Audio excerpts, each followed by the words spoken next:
Hey, what's up, guys? Welcome to the channel. This Saturday is UFC 273, and on the main card, we have a very important women's strawweight fight between Mackenzie Dern and Tecia Torres, and this is going to be my full breakdown and prediction for this women's strawweight fight.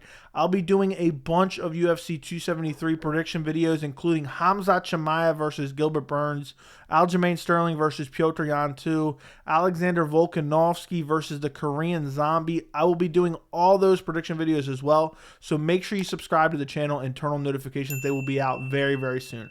So if you look at this fight, this is a fight between two top 10 ranked strawweight contenders.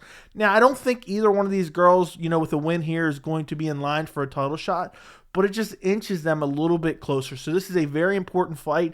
If, say Tecia Torres wins this fight, she's on a 4-fight win streak. So she could be one or two more wins away from a potential title shot. And Mackenzie Dern, same thing. She wins this fight, she could be one or two fights away. She's already at the top of the division, close to the top of the division. And if she can beat a top 10 ranked girl in Tisha Torres and then get one or two more wins, she could easily be right in line for a shot at the women's strawweight title. So if you look at the tail of the tape for this fight, you have Mackenzie Dern is ranked number 5. Tisha Torres is ranked number 7. Mackenzie Dern is 29. Torres is 32. Dern is 5'4". Torres is 5'1". Dern has a 63-inch reach, and Torres has a 61-inch reach. So if you look at Tisha Torres' resume, she has fought the who's who of the women's strawweight division. She's fought Rose Namajunas. She's fought Jessica Andrade. She's fought Joanna Jędrzejczyk. She's fought Weili Zhang. She's fought Marina Rodriguez. And one thing that all those names have in common, outside of the fact they're all elite strawweight fighters, she's lost to every single one of them. And, it just goes to show, she's a very good fighter. But when she takes that step up and she fights elite level competition, she consistently loses. And it's crazy because all those losses are by decision. And the majority of her fights, win or lose, are by decision. She has 18 fights and she only ever has one knockout and one submission. And every other fight, win or loss, is by decision. She's only ever lost by decision, and she's only has those 2 wins ever by stoppage, which is just crazy. You look at some of her recent fights. Her most recent fight was at UFC 265 against Angela Hill. This was a competitive fight, a close fight. There was some back and forth, but basically Tisha Torres just threw more volume. At some points in this fight, she was getting bullied a little bit in the clinch. She got taken down. Her previous fight before that was at UFC 256 against Sam Hughes. Again, a not elite level competition. The Angela Hill win was solid. Angela Hill's kind of getting up there, even though she's lost a lot of fights. She's a very skilled fighter. Sam Hughes, she won TKO via doctor stoppage. I don't even remember exactly what that stoppage was, but that's her only TKO ever. Before that, a win against Brianna Van Buren. I'm not even sure if she's still in the UFC at this point in time.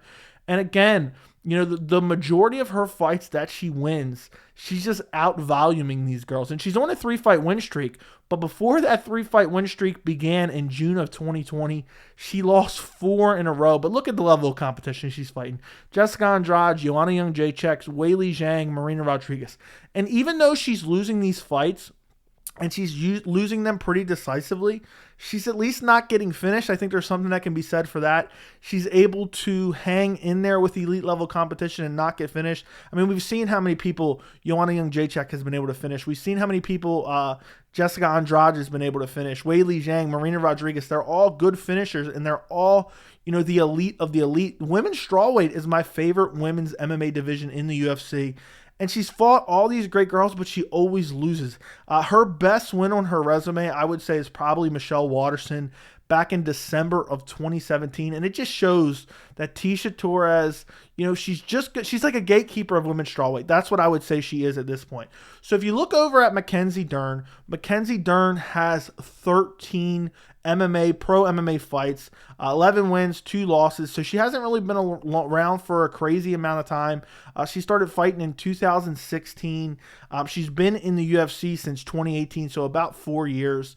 Doesn't have a whole lot of fights. And I mean, you look at some of the names on her resume, she hasn't fought the best of the best either. And the couple names that she has fought who are really, really good, she's also lost to. She fought Amanda Ribas back in October 2019. She lost. Her most recent fight, and a fight that would have put her very close to title contention, was against Marina Rodriguez October of last year, and she lost that fight via decision. She just outstruck for the majority of the fight. Marina Rodriguez is an excellent striker, and she was able to go out there, outstrike Mackenzie Dern. Mackenzie Dern, I believe, got her down once or twice, but wasn't able to get to submission, which was actually shocking to me. I actually picked Mackenzie Dern in this fight. I know Dern, at some points in time, it seems like there's been a lot of hype around her name. And I'm a person that usually doesn't buy into that, but I thought her jiu-jitsu in this fight, combined with Marina Rodriguez's takedown defense, would have been a recipe for success. I thought she would be able to get her down. I thought all she needed to do was get her down once, and she would be able to find the submission because her submissions are world class. But she was able to get her down and was not able to submit her.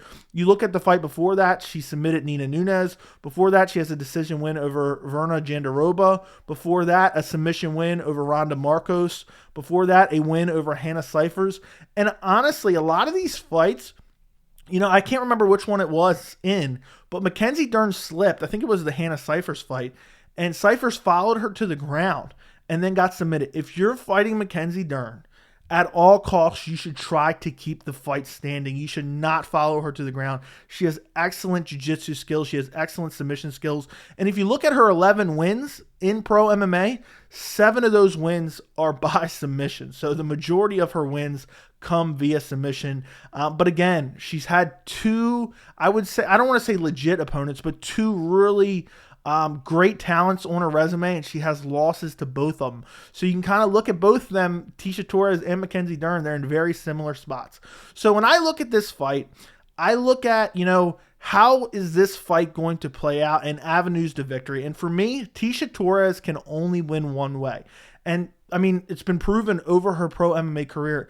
She has to win with volume, and she has to win by decision. She's not finishing people. She's not submitting people. She just throws a lot of strikes and eventually wins on the scorecards. For Mackenzie Dern, I think she has multiple ways to win.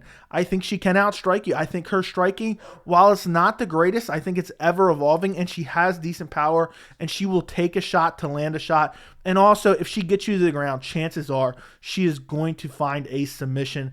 And I think in this fight, I think she will be able to get Tecia Torres to the ground, and I think she will submit Tecia Torres. I'm going to go with Mackenzie Dern first round submission.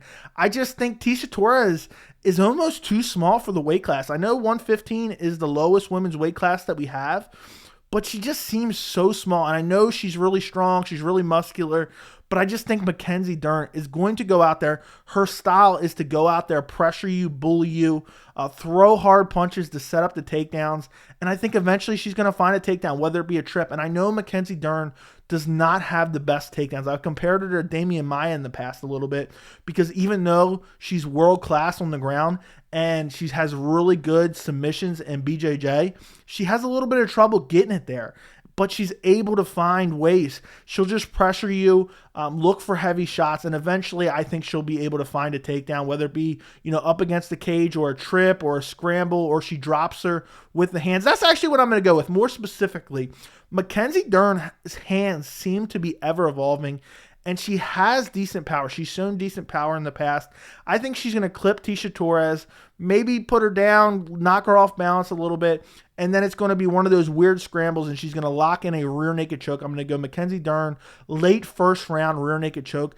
I just think Tecia Torres is too small. I think Mackenzie Dern is going to be able to bully her. I think Tecia Torres has the better striking, but I just don't think it matters, because Mackenzie Dern will just press forward, eat shots, and look for that takedown, or look for any possible opportunity. And if Tecia Torres drops Mackenzie Dern in this fight, by some chance, Tecia Torres has really no power in her hands at all. I don't see that happening. I would not follow her to the ground for the finish, because she's going to be looking to set up submission. How often do we say with Damian Maia, do not follow him to the ground? Rousimar Palhares years ago, do not follow him to the ground. Now even Paul Craig at light heavyweight, do not follow him to the ground. I don't think you follow Mackenzie Dern to the ground. I do think Tecia Torres has better kicks, and she has great volume, and she has great stamina as well. but I just think Mackenzie Dern's going to be stronger. I think we've seen in the past, even Angela Hill, who's not particularly one of the biggest and strongest strawweights, was able to control Tecia Torres in the clinch a bit. And I know it was kind of 50-50. Torres was able to take down Angela Hill as well. But it seems like a lot of her opponents for Tisha Torres have been able to get her to the ground. And if, someone like Angela Hill or Van Buren's able to get Tisha Torres to the ground, I think Mackenzie Dern, with her relentlessness, will be able to take Tisha Torres down, or, get her down in some way, some weird scramble, and eventually find the rear naked choke. I'm very excited for this fight. It is very relevant for the women's strawweight division. You have it kind of playing out right now with Rose Namajunas versus Carla Esparza 2.